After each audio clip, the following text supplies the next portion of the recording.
What is the Terra Luna ecosystem? How does it work? What is UST?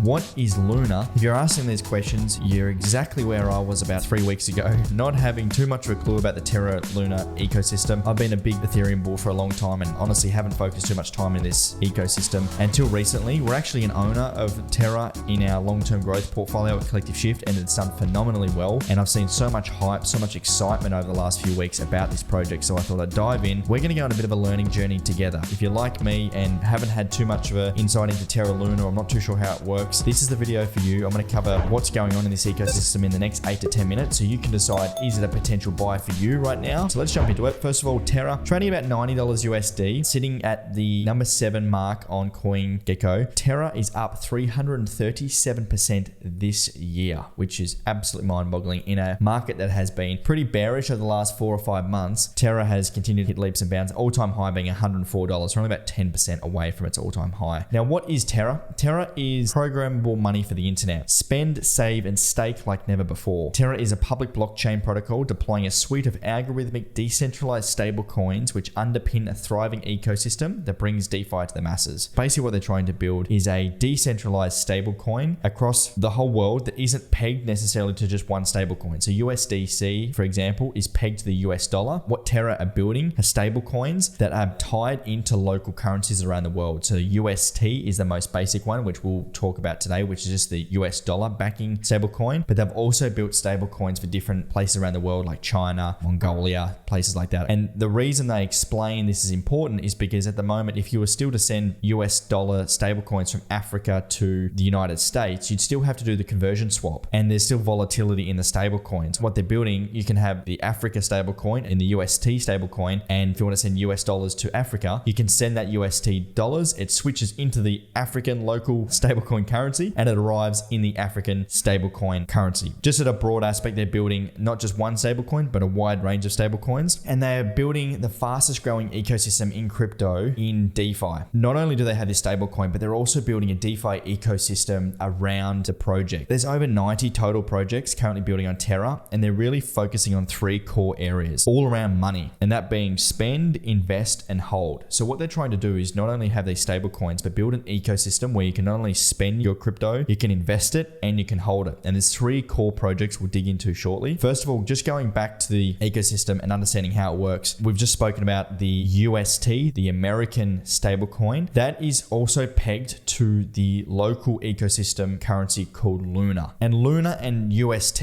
are connected. They're both pegged. The way the token works is the relationship between UST and Luna is rooted in the tokenomics designed to increase or decrease the UST supply to keep its peg. So UST enters circulation by burning $1 worth of Luna to mint $1 of UST. UST exits the circulation by burning 1 UST to mint 1 Luna. So it's a 1 for 1. So if you're wanting to sell 1 Luna, you get $1 of UST and the Luna is burnt, and vice versa. Theoretically, the UST dollar peg always remains at $1. As Terra grows, the ecosystem grows, the demand for Terra stablecoins also grow, eventually increasing the Luna as that's burnt as well. So the result could be a decrease in Luna supply, potentially leading to price appreciation. So that's how the stablecoin and Luna and the peg works. Now, what is the primary use case for Luna and what is the token utility? There's going to be a maximum supply of 1 billion Luna ever created, and it has 4 primary use cases. One is maintaining the stablecoin peg of UST, which we just spoke about, paying transaction fees, governance, and securing the network via staking.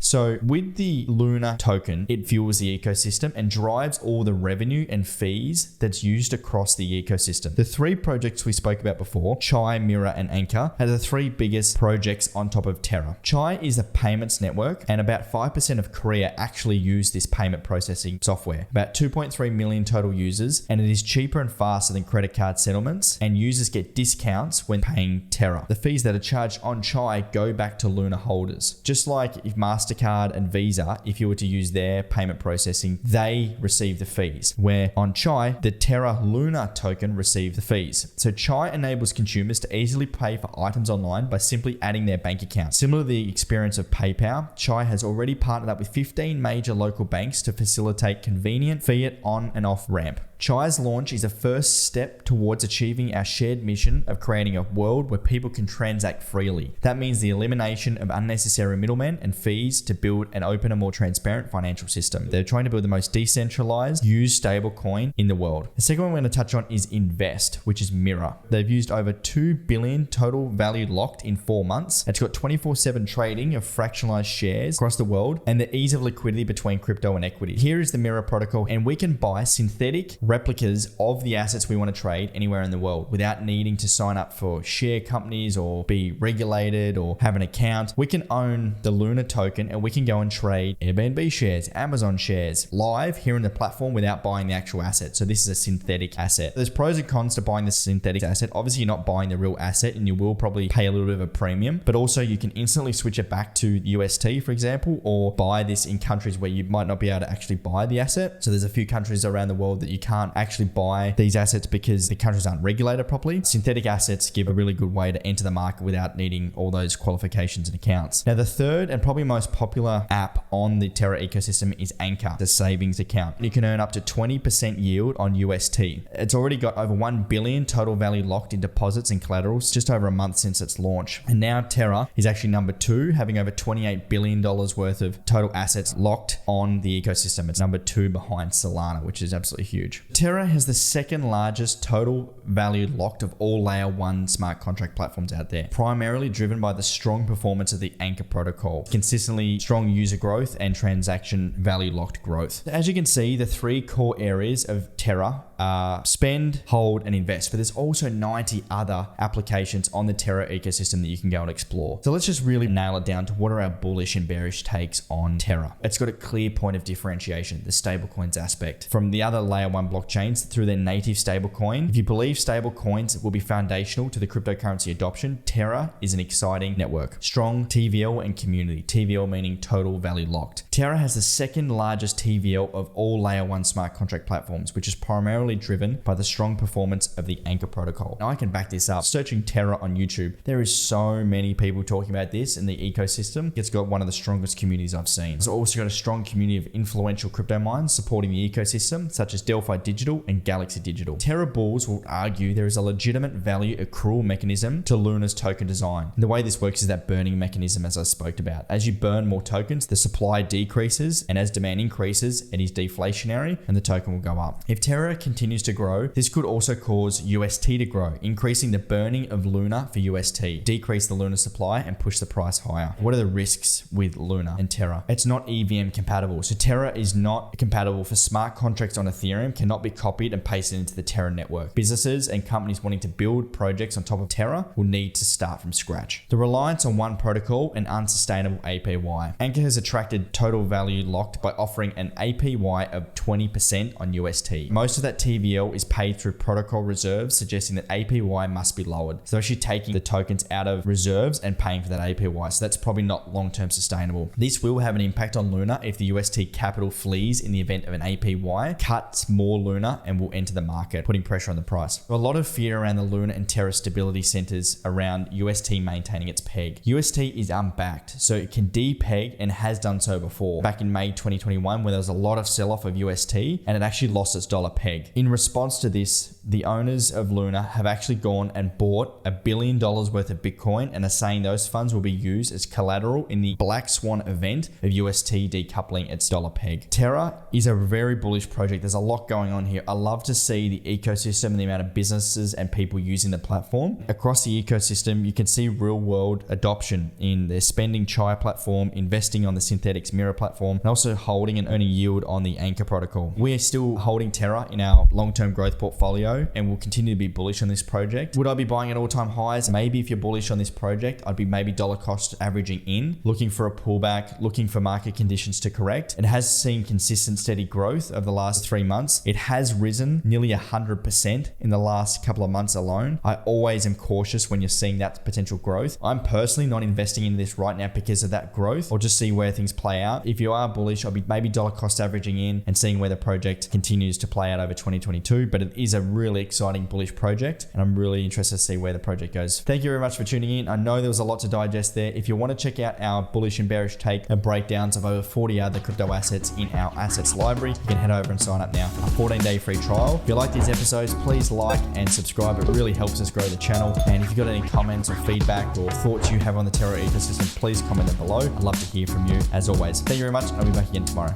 Bye for now.